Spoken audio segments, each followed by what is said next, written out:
নমস্কার বন্ধুরা, ইতিমধ্যে প্রচুর সংখ্যক আবেদনকারী আপনাদের নাম যুবসাথী প্রকল্পের জন্য নথিভুক্ত করেছেন। প্রচুর সংখ্যক আবেদনকারী ইতিমধ্যে আপনাদের যুবসাথী প্রকল্পের 1,500 টাকা আপনাদের ব্যাংক অ্যাকাউন্টে পেয়ে গেছেন। আবার অসংখ্য আবেদনকারী এমন রয়েছেন যিনাদের টাকা ক্রেডিট হওয়ার মেসেজ আপনাদের মোবাইলে এসে গেলেও এখনো পর্যন্ত আপনাদের ব্যাংকে টাকা ক্রেডিট হয়নি, অর্থাৎ ট্রেজারি থেকে টাকা যে ছেড়ে দেওয়া হয়েছে সেরকম মেসেজ কিন্তু আপনাদের মোবাইলে এসে গেছে, তবুও আপনাদের ব্যাংকে টাকা এখনো পর্যন্ত ক্রেডিট হয়নি। তো বন্ধুরা, এই ভিডিওটিতে আমি আপনাদের দেখাবো আপনাদের ব্যাংকে যদি এখনো পর্যন্ত টাকা ক্রেডিট না হয়ে থাকে তাহলে আপনাদের কোন কোন সমস্যার কারণে টাকা আটকে যেতে পারে সে সম্পর্কে নতুন কি আপডেট এসেছে। এবং সেই সঙ্গে আপনারা জানেন ইতিমধ্যে কিন্তু বিধানসভা নির্বাচনের তারিখ প্রকাশিত হয়ে গেছে। তো এর জন্য আপনারা অনেকেই চিন্তা করছেন যে আপনাদের যে যুবসাথী প্রকল্পের আবেদনপত্র সেগুলি যাদের ভেরিফিকেশন এখনো কমপ্লিট হয়নি, আপনাদের সেই ভেরিফিকেশন হওয়ার প্রসেস এখন হবে নাকি ভোটের পরে হবে, এবং আপনারা যিনারা এখনো পর্যন্ত টাকা পাননি আপনারা কি করলে আপনাদের সেই সমস্যাটা সমাধান হবে। তো এর জন্য নতুন কি আপডেট এসেছে তা আমি আপনাদের এই ভিডিওটিতে দেখাবো। তো বন্ধুরা, প্রথমে জানিয়ে দিই, আপনি যদি এই চ্যানেলে প্রথমবার এসে থাকেন তাহলে ভবিষ্যতে ইনফরমেশন সবার আগে পাওয়ার জন্য সব চ্যানেলটি সাবস্ক্রাইব করে রাখুন এবং ফেসবুক থেকে দেখলে পেজটি ফলো করতে ভুলবেন না। তো এবার প্রচুর সংখ্যক এমন আবেদনকারী রয়েছেন যিনাদের মোবাইলে যুবসাথী প্রকল্পে 1,500 টাকা ক্রেডিট হবে এরকম ট্রেজারি থেকে কিন্তু মেসেজ দেওয়া হয়েছে, তো এখনো পর্যন্ত কিন্তু আপনাদের টাকা ক্রেডিট হয়নি। তো এর জন্য আপনাদের কোন কোন সমস্যার কারণে আপনার ব্যাংকে টাকা ক্রেডিট না হতে পারে, এর সমাধান কি, এ সম্পর্কিত একটি আপডেটে কি বলা হয়েছে বন্ধুরা দেখুন। তো দেখতে পাচ্ছেন এতে বলা হয়েছে রাজ্যের বেকার যুবক যুবতীদের জন্য চালু হওয়া যুবসাথী প্রকল্পে ইতিমধ্যেই অনেকেই ভাতার টাকা পেতে শুরু করেছেন। তবে অনেক ক্ষেত্রে দেখা যাচ্ছে মোবাইলে টাকা পাঠানোর মেসেজ এলেও বাস্তবে ব্যাংক অ্যাকাউন্টে টাকা ঢোকেনি, ফলে স্বাভাবিকভাবেই বিভ্রান্তিতে পড়ছেন উপভোক্তারা। এই সমস্যার মূলত দুটি কারণ হতে পারে। প্রথমত, ব্যাংক সংক্রান্ত সমস্যা। অনেক সময় গ্রাহকের কেওয়াইসি আপডেট না থাকলে বা অ্যাকাউন্টে অন্য কোনো প্রযুক্তিগত সমস্যা থাকলে সরকারি অনুদান জমা হতে পারে না। তো বন্ধুরা, টাকা না ক্রেডিট হওয়ার এটাও কিন্তু একটা কারণ হতে পারে আপনাদের ব্যাংক অ্যাকাউন্টে কেওয়াইসি আপনারা আপডেট করেননি। তো সেজন্য আপনারা কি করতে হবে, আপনাদের সমস্ত যে ডকুমেন্টস, আধার কার্ড এবং ব্যাংকের পাসবুক, সেই সঙ্গে অন্যান্য ডকুমেন্টসগুলি যেমন প্যান কার্ড, ভোটার আইডি, এগুলো আপনাদের ব্যাংকে নিয়ে যেতে হবে এবং নিয়ে গিয়ে আপনাদের কেওয়াইসি কিন্তু আপডেট করাতে হবে। দ্বিতীয়ত, আবেদনপত্রে ভুল তথ্য দেওয়া, বিশেষ করে অ্যাকাউন্ট নম্বর লিখতে সামান্য ভুল হলেও আবেদনকারী নামের সঙ্গে ব্যাংকের তথ্য মিলবে না, ফলে ট্রেজারি থেকে টাকা পাঠালে তা আবার ফেরত চলে যায়। তো আপনাদের অনেক আবেদনকারী রয়েছেন যিনাদের কিন্তু সেখান থেকে মেসেজ আসছে আপনাদের ট্রেজারিতে টাকা পাঠানো হচ্ছে, কিন্তু আপনারা মেসেজ চেক করলেই দেখতে পাচ্ছেন যে সেখানে যে ব্যাংক অ্যাকাউন্ট নম্বরটি শো করছে তাতে ভুল অ্যাকাউন্ট নাম্বার দেখাচ্ছে। তো এরকমটা যদি আপনার ক্ষেত্রে হয়ে থাকে সেক্ষেত্রেও কিন্তু আপনার ব্যাংকে টাকা ক্রেডিট হবে না। তো এই ব্যাংকের তথ্যটি যখন এন্টার করা হয়েছিল, হতে পারে আপনি অনলাইনে সঠিক তথ্য দিয়েছিলেন, কিন্তু সেখান থেকে যখন ট্রেজারিতে পাঠানো হয়েছিল সেখানে কোনোভাবে আপনার ব্যাংক অ্যাকাউন্ট নম্বর বা আইএফএসসি কোড ভুল ইনপুট হয়েছে। তো আপনারা কিভাবে সমাধান করবেন সেজন্য এই আপডেটে কি বলা হয়েছে সেটা দেখুন। প্রথমেই যাচাই করে নিন আপনার ব্যাংক অ্যাকাউন্ট ঠিকঠাক কাজ করছে কিনা। অন্য কারোর সঙ্গে ছোটখাটো লেনদেন করে দেখুন, তাতে যদি কোনো সমস্যা না হয় তাহলে বুঝবেন ব্যাংক অ্যাকাউন্টে সমস্যা নেই। তো তাহলে সমস্যা কোথায়? তো আপনার ব্যাংক অ্যাকাউন্ট নম্বরটি যে ইনপুট করা হয়েছিল, ট্রেজারিতে পাঠানো হয়েছে, সেই ব্যাংক অ্যাকাউন্ট নম্বরটি বা আইএফএসসি কোড এর মধ্যে কোনো কিছু ভুল নম্বর দেওয়া হয়েছে। এরপরও টাকা না এলে দেরি না করে সরাসরি স্থানীয় ব্লক অফিস বা বিডিও অফিসে যোগাযোগ করুন। সেখানে আপনার আবেদনপত্র বা নথিতে কোনো ভুল থাকলে তা সংশোধন করে নিতে পারবেন। উল্লেখ্য, যুবসাথী প্রকল্পে আবেদন করার জন্য বয়স সীমা 21 থেকে 40 বছরের মধ্যে হতে হবে। তো বয়সের যদি কোনোভাবে আপনারা ভুল তথ্য দেন সেক্ষেত্রেও কিন্তু আপনার ব্যাংকে টাকা আসবে না, অর্থাৎ আপনার আবেদনপত্রটি অ্যাপ্রুভ হবে না। তো সেরকম ভুল যদি হয়ে থাকে তাহলে আপনাদের মোবাইলে কিন্তু কোনোভাবে যুবসাথীর মেসেজ আসবে না, অর্থাৎ আপনাদের ব্যাংকে যে টাকা পাঠানো হয়েছে ট্রেজারি এসএমএস এটাও কিন্তু আসবে না, এবং আপনাদের যুবসাথী প্রকল্পে নথিভুক্ত হয়েছেন অর্থাৎ অ্যাপ্রুভালের পরে যে মেসেজ আছে সেটাও কিন্তু আসবে না। তো সেখানে আপনার আবেদনপত্রটি রিজেক্ট হয়েছে এরকম মেসেজ আসবে।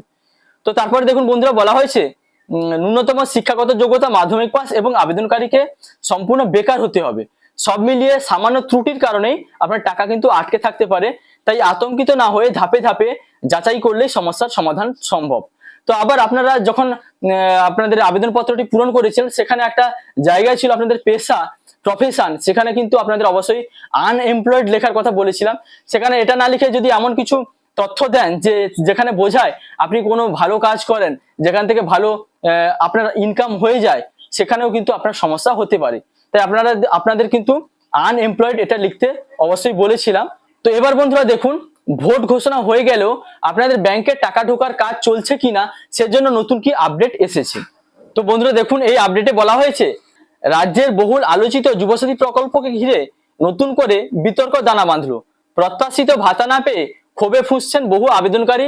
সেই ক্ষোভই এবার রাস্তায় নেমে এলো খাতড়া ব্লক চত্বরে। বিক্ষোভে ফেটে পড়লেন একাংশ যুবক যুবতী। অর্থাৎ বন্ধুরা, যুবসাথী প্রকল্পে আবেদন করেও এখনো পর্যন্ত ব্যাংকে টাকা ক্রেডিট না হয় প্রচুর সংখ্যক যুবক যুবতী কিন্তু তাদের ক্ষোভ দেখাচ্ছেন।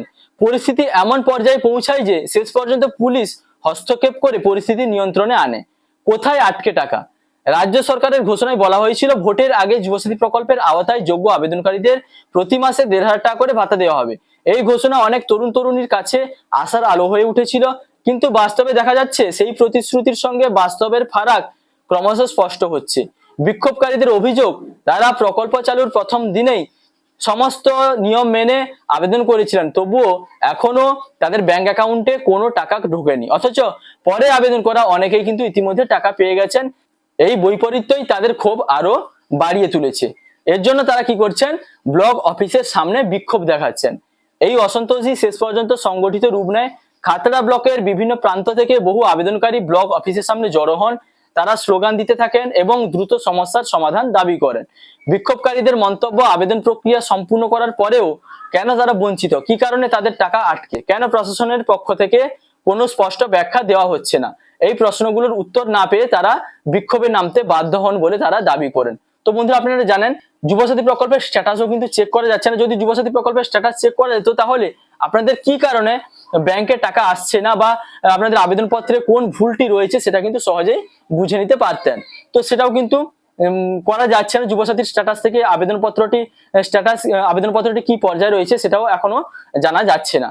তো এর জন্য ভিডিও থেকে কিন্তু একটা কমেন্ট করা হয়েছে। তো ভিডিও থেকে জানানো হয়েছে ধাপে ধাপে সকলেই টাকা পাবেন, অর্থাৎ ভোট ঘোষণা হয়ে গেলেও কিন্তু আপনারা ধাপে ধাপে টাকা পাবেন। অর্থাৎ যুবসাথী প্রকল্পে টাকা দেওয়ার কাজ কিন্তু এখনো চলছে, তেমনটাই কিন্তু ভিডিওর তরফে প্রশাসন থেকে জানানো হয়েছে। তো বন্ধুরা দেখুন, বলা হয়েছে অন্যদিকে প্রশাসনের তরফে জানানো হয়েছে পুরো প্রক্রিয়া নির্দিষ্ট নিয়ম মেনেই চলছে। সব আবেদন যাচাই করে ধাপে ধাপে টাকা দেওয়া হচ্ছে, ফলে কিছুটা সময় লাগতেই পারে, তবে যোগ্য আবেদনকারীদের কেউই শেষ পর্যন্ত বঞ্চিত হবেন না বলে আশ্বাস দেওয়া হয়েছে। অর্থাৎ বন্ধুরা বুঝতে পারলেন, ভোট ঘোষণা হওয়ার পরে যদিও এই আবেদনপত্র ভেরিফিকেশনের প্রসেস একটু স্লো চলছে, তবুও কিন্তু এই কাজ চলছে এবং ধীরে ধীরে কিন্তু ধাপে ধাপে সমস্ত আবেদনকারীদের ভেরিফিকেশনের প্রসেস এবং অ্যাপ্রুভালের প্রসেস সেটা চলছে। শেষ পর্যন্ত আপনাদের ব্যাংকে কিন্তু টাকা এসে যাবে। এর জন্য ধীরে ধীরে হলেও কিন্তু আপনাদের ব্যাংকে টাকা দেওয়ার যে প্রসেস সেটা কিন্তু চলছে, কেউই কিন্তু বঞ্চিত হবেন না, আপনাদের ব্যাংকে টাকা ক্রেডিট হবে এমনটাই কিন্তু আশ্বাস দেওয়া হয়েছে প্রশাসনের সূত্রে। তারপরে বন্ধুরা দেখুন, তথ্যের স্বচ্ছতার অভাবেই বাড়ছে বিভ্রান্তি। বিশেষজ্ঞদের মতে এই ধরনের প্রকল্পে স্বচ্ছতার অভাব এবং যোগাযোগের ঘাটতি মূল সমস্যা হয়ে দাঁড়ায়। যদি আবেদনকারীরা স্পষ্টভাবে জানতে পারেন তাদের আবেদন কোন পর্যায়ে রয়েছে, তাহলে এই ধরনের বিভ্রান্তি এবং ক্ষোভ অনেকটাই কমানো সম্ভব। অর্থাৎ বন্ধুরা, স্ট্যাটাস যদি চেক করে জানা যেত তাহলে কিন্তু এমন ক্ষোভ এবং বিক্ষোভ আবেদনকারীদের মধ্যে দেখা যেত না। তো বন্ধুরা, আশা করি এই আপডেটের মাধ্যমে আপনারা বুঝতে পারলেন। আপনারা যিনারা আবেদনকারী, আপনাদের মোবাইলে SMS এসেছে যে আপনাদের ব্যাংকে টাকা ক্রেডিট হবে, এরকম ট্রেজারির মেসেজ পাঠানো হয়েছে, অথচ আপনাদের ব্যাংকে টাকা ক্রেডিট হয়নি। এর জন্য আপনাদের কি করতে হবে? প্রথমে আপনাদের জানতে হবে কোন সমস্যাটি রয়েছে। আপনাদের ব্যাংকের যে KYC সেটা আপনাদের করতে হবে। আপনাদের ব্যাংকে KYC করার পরেও যদি ব্যাংকে টাকা না এসে থাকে, তাহলে আপনাদের ভিডিওতে যেতে হবে এবং সেখানে আপনারা নির্দিষ্ট আধিকারিকের সঙ্গে কথা বলুন কি কারণে আপনাদের ব্যাংকে টাকা ক্রেডিট হচ্ছে না। যদি আপনাদের ব্যাংক অ্যাকাউন্ট নম্বরটি ভুল ইনপুট করে ব্যাংকের অ্যাকাউন্ট নম্বর বা IFSC কোড ভুল ইনপুট করা হয়েছে, ভুল এন্ট্রি করা হয়েছে, তাহলে সেগুলি কিন্তু আপনাদের ঠিক করে নিতে হবে। এর জন্য আপনাদের কিন্তু সেখান থেকেই, অর্থাৎ ভিডিও থেকে নির্দিষ্ট বিভাগে এই সমস্যার সমাধান করে নিতে হবে, অর্থাৎ সংশোধন করে নিতে হবে। তারপরে আপনাদের ব্যাংকে কিন্তু টাকা ক্রেডিট হয়ে যাবে।